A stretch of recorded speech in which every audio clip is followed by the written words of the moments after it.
A truck in pieces and a garage in total disarray. All the parts have arrived. So I want to get this thing mobile. Homeschooling again today. We're only a few minutes away from 9 o'clock, but every opportunity we'll be out here tinkering. Teaching's done for the day. A little bit of a workbench here. I'm going to talk you through what we're doing. This is the IFS hub fitment to the front of a leaf sprung truck.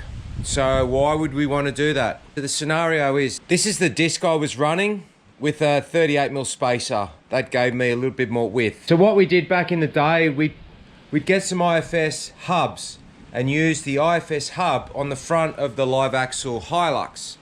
What that meant back then was getting FJ60 or 60 series rotors and 60 series calipers and modifying where the caliper bolts onto the vehicle. So what Tony from Shires Fabrications come up with is a spacer. So his kit comes with 2 of these and an assortment of bolts. Now I've put one together and I've got the old hub in front of me here with a spacer on it. So we're doing the LN106 brake upgrade. So you can see here the thicker rotor as opposed to the LN60 and LN65 rotors. Now, I've put this one together, but if we throw a straight edge across this, they're pretty much in line. Now, that's with a 38mm spacer on the standard leaf sprung front and rear Hilux. Now, we want to get rid of this. We don't want a spacer. Spacers are bad. So if we throw the straight edge back on, that's the surface that the wheel's bolting to. So we're 40mm further out than we are without spacers. Now you're asking, okay, but I see a spacer there. Yes, that's Tony's spacer. Now all that spacer's doing is spacing that disc back down to where it would normally sit, which means I don't have to change the caliper on the truck. There's no other modification. So this spacer saves a lot of grief. If this spacer wasn't there, the hub would still bolt up to the housing where it is, but this would either have to go over the top of, that's what we used to do back in the day, go over the top of the hub, and that meant modifying the caliper to suit where it was braking from. So Tony's idea is quite genius, and it's very, very easy to put together. So we'll run through this second one. We've got the hub there, we've got the spacer, and we've got the rotor still in the box. So the garage is still a dog's breakfast. We can't even see that hub.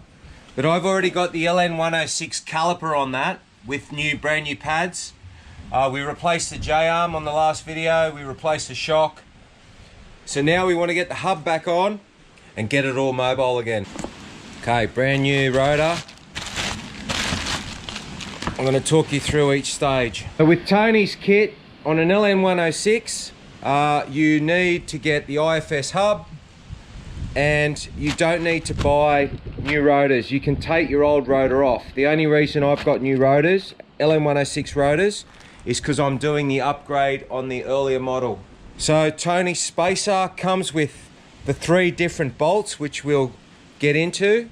But you do need a pair of IFS hubs and either get new rotors, they're not expensive these days, or you got to take your old rotor off the hub, which isn't a big deal. Get the wheel studs out, knock them back out, and then there's two bolts there that you'll see. If you've got good genuine rotors, keep them. If not, these are a dime a dozen at the moment. Now I'm going to try and make this as simple as possible because it's actually so easy. The IFS hub, I'm going to flip it upside down. 3 different kind of bolts in this application. The hex head goes into that countersunk section there. Now that countersunk section is face up over the hub. Line up the holes and throw them in. I like to put a bit of thread lock. Do them up with a cordless. So what we're doing here, we're creating a face now to bolt that rotor onto.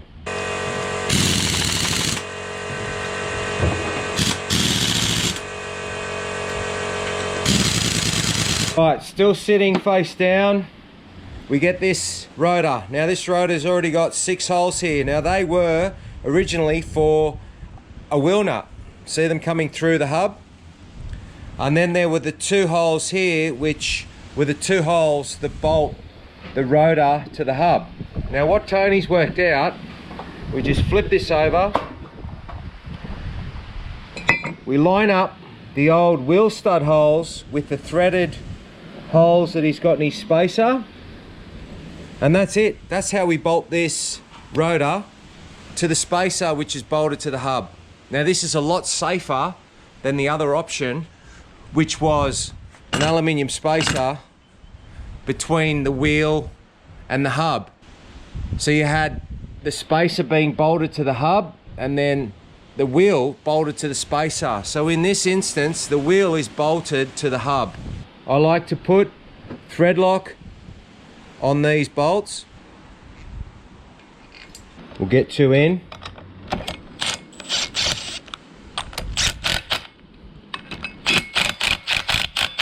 So there's just enough room to get a 13/16.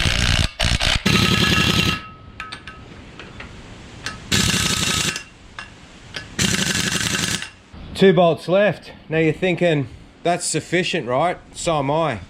But what he's thought of is the 2 holes that the rotor come with to bolt the rotor to the hub in the old way. He's supplied 2 bolts for that as well. So they bolt up together with those 6. Now in my opinion, the hardest part about all this is finding these hubs. IFS hubs. They're getting very hard to come by. It was the torsion bar front, so from late 98 to late 04 is the hub that you need. I don't plan on ever pulling these things apart. This is the 4Runner now, not the comp truck. So I'm just going to throw a drop of Loctite into the other end of that thread. So I'm not going to do anything with these now till tomorrow. The weather's gone cold, I'm outside, the eels are up tonight. I'm going to put a bit of wood on the fire and tuck in for the night. We'll clean this garage out in the morning and we'll get this thing mobile. Got this done early this morning, or should I say during the night. But the hub's on, the brakes are on, I've done a gravity bleed. We'll get the wheel on and spin it round and get the other side on. Exciting.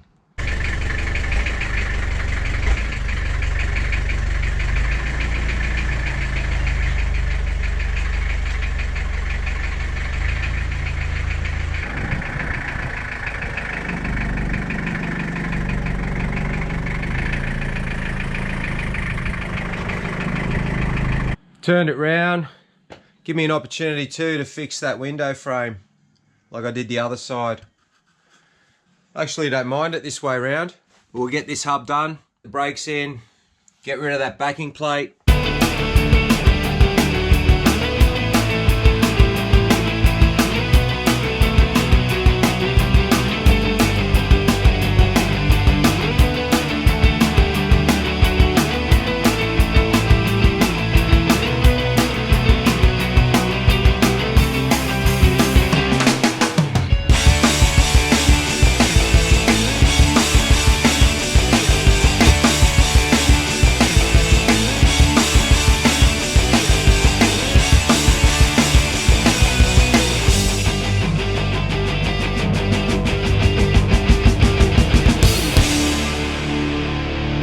So this is the spacer I made in the last 4Runner video.